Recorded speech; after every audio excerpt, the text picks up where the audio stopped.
Mas maganda siya kung walang nakaharang na garto. Lagay niyo kung bakit ito yung nilagyan ng may-ari. Bagay para mas safe ano.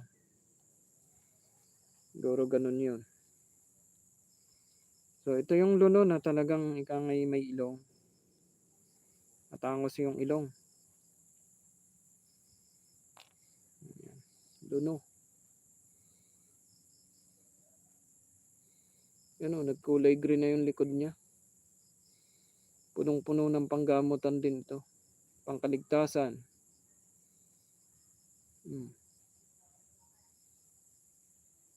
Hindi nga lang siya nataginting ano. Pakita ko sa inyo ng kitang-kita niyo.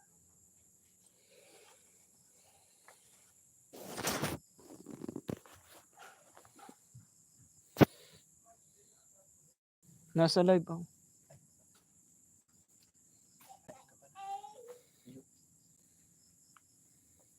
Ang ninyong balasik po yan. Para makita. Lag naman pare. Oo, lag na eh.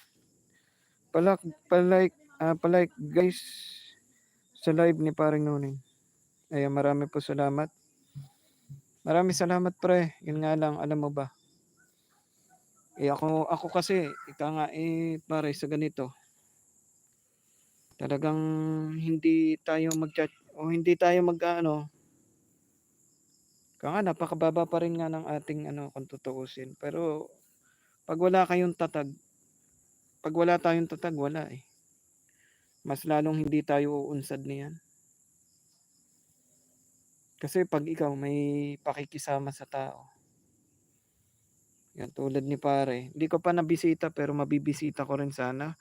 Mag-like ka pare, mag-ano ka pare sa ano, mag-comment ka sa labas mamaya. Para makita ko kung may oras ako. Bali ito po ay papalitan natin ng ng bulak kasi ang bulak niya ay luma na eh. Magandang mapalitan natin. Yan ang pinaglalagyan niya. Kasi ang kasya siya dyan oh. Pero maganda kung may bulak siya. Ang likod nito, yun yung pinakang uusalin nyo. Ayan.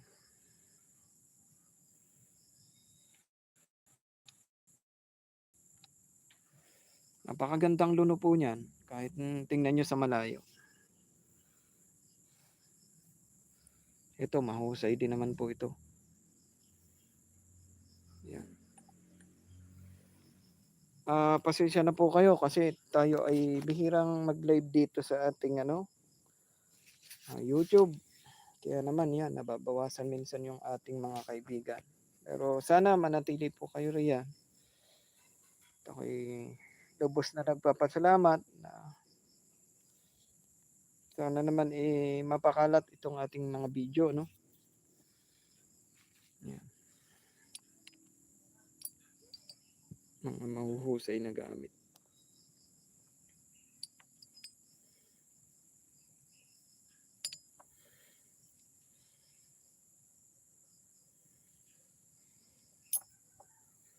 Tatlong persona. Ayan, may nakadikit pang kandila. Yan, isasipag na rin nating umasal dyan eh. Ito yung maganda sa wallet, sasabihin ko sa inyo. Itong ganitong pisong malaki. Yan. Basta luma, napakaganda niya sa mga pampaswerte sa kabuhayan. Ito, maswerte rin ho ito. Ganda rin tanganin ito eh. Kasi kahit anong titig nyo sa kanya, talagang nakakakuhan siya, nakakaaliw tingnan. Yan o. Maaliw siyang tingnan eh. Kaya pag meron kayong mga customer, nakita nyo nila ito, talagang kuhan. Maakit sila nito.